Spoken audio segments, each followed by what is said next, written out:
অথচ পীর সাহেব চরমোনাই চাইলে বাংলাদেশের প্রধানমন্ত্রী হইতে পারে, জামাতের আমির চাইলে প্রেসিডেন্ট হইতে পারে, প্রধানমন্ত্রী হইতে পারে, মামুনুল সাহেব চাইলে সংসদের স্পিকার হইতে পারে। কিন্তু এই যে তাদেরকে যাচ্ছেন না, দিচ্ছেন না, চাচ্ছেন না, সে কারণে আপনারা এই জাতীয় জায়গাগুলো থেকে বাদ হয়ে আমরা যাচ্ছি কওমি সনদের দিকে, আমরা যাচ্ছি একটু স্বীকৃতির দিকে, আমরা যাচ্ছি সামান্য কিছু পাওয়া এবং দেনা পাওনার দিকে।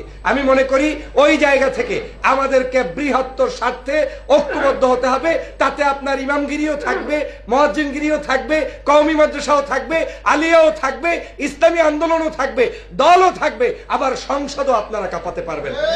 আসলে আমাকে সময় দেওয়ার জন্যই আমি কৃতজ্ঞতা পোষণ করছি। আমি ইসলামপন্থীদের যে কোনো অ্যাক্টিভিটিসকে লালন করি, পালন করি, ভালোবাসার আদলে গ্রহণ করতে চাই। সেই জায়গা থেকে, আমার দায়িত্ববোধের জায়গা থেকে এখানে এসেছি। আমি সময় বাড়াবো না, শুধু একটা কথাই বলবো, আমরা আলোচনার ময়দানে কিন্তু সবাই ঐক্যবদ্ধ হয়ে যাচ্ছি, প্রত্যেকে যার যার জায়গায়। যে পীরের মজলিসে যাবেন, যে দলের অনুষ্ঠানে যাবেন, সবাই শুনবেন ঐক্য ঐক্য ঐক্য। কিন্তু আমাদের ব্যক্তিগত জীবনে সেই ঐক্য বাস্তবায়নে রূপ লাভ করায় যে প্রতিবন্ধকতা রয়েছে সেটা কমাতে হবে। যেমন আপনি তখনই সফল হবেন যখন বুঝবেন যে চরমোনাইয়ের ওইখানে যদি জামাতের আমির যায় আর গেলে যদি কোনো বামপন্থীরা কষ্ট পায়, বুঝবেন আপনার ঐক্য সফলতার দিকে যাচ্ছে।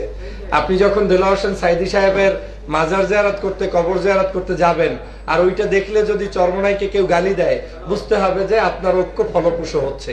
এক বাক্যে আপনার ঐক্য তখনই সফল হবে যেটা আপনার শত্রুর হৃদয়ে কষ্ট দেয়। আমাদের বাংলাদেশে আলেম ওলামাদের মধ্যে আমাদের এই শত্রু চেনা স্বভাবটা, উদারতার কারণে অনেক সময় আমরা ভুল করে বসি এবং একটু ভালোবাসা পেলে, একটু আদর যত্ন পেলেই আমরা আবার ওই ঝুঁকবো যে কোপ দেওয়া, যেটা একটু আগে বললেন, সেটা আমরা ভুলে যাই। অতএব সময় এসেছে, ইতিহাস কখনো কাউকে ক্ষমা করে না। আমাদের দেশের স্বার্থে, জাতির স্বার্থে, বাংলাদেশের স্বার্থে, মুসলিম উম্মার স্বার্থে, বিশেষ করে স্বাধীনতার স্বার্থে, সম্ভবত আমাদের আতাউর ভাই বলেছিলেন এই দেশ স্বাধীনতা রক্ষা করতে হলে আলেমরাই সবচেয়ে বেশি এগিয়ে। এবং আমি যতগুলো টকশো বা অনলাইনে কথা বলেছি, আমার গবেষণা প্রমাণিত হয়েছে, আজ যদি বাংলাদেশের সর্বোচ্চ দেশপ্রেমিক আপনি শনাক্ত করতে চান, তাহলে ইসলামপন্থীদের চাইতে দেশপ্রেমিক আর কেউ বাংলাদেশে নাই। আর যদি দেশকে বিক্রি করার কোন লোক পান, যারা একটু চাঁদাবাজিতে, একটু সন্ত্রাসীতে, একটু দুই নাম্বারিতে, একটু রয়ের এজেন্ট, ভিন্ন দেশের এজেন্টগিরি করবে, টাকার কাছে বিক্রি হবে, একমাত্র ইসলামপন্থী দল ছাড়া বাকি সবাইকে আপনি সন্দেহের তালিকায় রাখতে পারেন। এর মানে এই নয় যে সবাই জড়িত, কিন্তু আমরা আনুপাক্ষিক ভাবে বলতে পারি যে এই জায়গাটা ইসলামপন্থীরা এগিয়ে। অর্থাৎ দেশ রক্ষার স্বার্থে আমাদের এক হতে হবে, জাতির স্বার্থে এক হতে হবে, আপনাদের স্বার্থেও এক হতে হবে।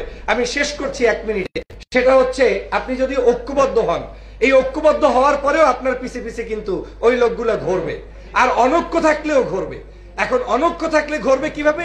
জেলাপি দিয়ে ঘুরবে, একটু খাওয়াইলেই আপনাকে পাইবে, একটু ইমামতি দিলেই আপনাকে পাইবে। অথচ আপনি বিসিএস ক্যাডারের যোগ্যতা রাখেন, অথচ আপনি পার্লামেন্টে যাওয়ার যোগ্যতা রাখেন, অথচ পীর সাহেব চরমোনাই চাইলে বাংলাদেশের প্রধানমন্ত্রী হইতে পারে, জামাতের আমির চাইলে প্রেসিডেন্ট হইতে পারে, প্রধানমন্ত্রী হইতে পারে, মামুনুল সাহেব চাইলে সংসদের স্পিকার হইতে পারে। কিন্তু এই যে তাদেরকে যাচ্ছেন না, দিচ্ছেন না, চাচ্ছেন না, সে কারণে আপনারা এই জাতীয় জায়গাগুলো থেকে বাদ হয়ে আমরা যাচ্ছি কওমি সনদের দিকে, আমরা যাচ্ছি একটু স্বীকৃতির দিকে, আমরা যাচ্ছি সামান্য কিছু পাওয়া এবং দেনা পাওনার দিকে। আমি মনে করি ওই জায়গা থেকে আমাদেরকে বৃহত্তর স্বার্থে ঐক্যবদ্ধ হতে হবে। তাতে আপনার ইমামগিরিও থাকবে, মুয়াজ্জিনগিরিও থাকবে, কওমি মাদ্রাসাও থাকবে, আলিয়াও থাকবে, ইসলামী আন্দোলনও থাকবে, দলও থাকবে, আবার সংসদও আপনারা কাঁপাতে পারবেন।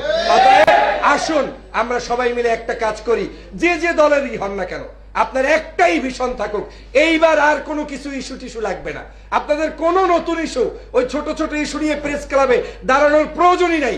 আগামী 6 মাস শুধু একটা ইস্যুতে কাজ করেন, যে আমরা সবাই এক, তাতে আমি কিছু পাই কিংবা না পাই, পাওয়ার স্বার্থবাদ দিয়ে যখন আমরা লড়াই করব, হয়তো হতে পারে 5ই আগস্টের মতো আরেকটি বিজয় আল্লাহ আমাদেরকে দিতে পারেন। সবাই ভালো থাকবেন, সুস্থ থাকবেন, মুরব্বীরা যেই পথে যাবেন সেই পথে যাবেন। আর যারা অনলাইনে লেখালেখি করেন, আল্লাহর রাস্তায় আর খোঁচাখুচি করবেন না। কার আকীদা খারাপ, কার আকীদা ভালো, কে নামাজ কেমনে পড়ে, কার জিকির জোরে হয় আস্তে হয়, কে লম্বা খাম্বার উপরে লাফ দিয়ে পড়ে, এই সব তদন্ত করার দায়িত্ব কোন ইসলামপন্থী নাগরিকদের নাই। আমাদের দায়িত্ব এখন একটাই, আমরা সবাই মিলে আমরা এক হতে চাই, এবং সেটা যদি সম্ভব হয় তাহলে পীর সাহেব চরমনাই যেভাবে ঐক্যের স্লোগান নিয়ে মাঠে নেমেছেন, তার মুরিদের তার চাইতে বেশি পণ্ডিত হওয়ার দরকার নাই।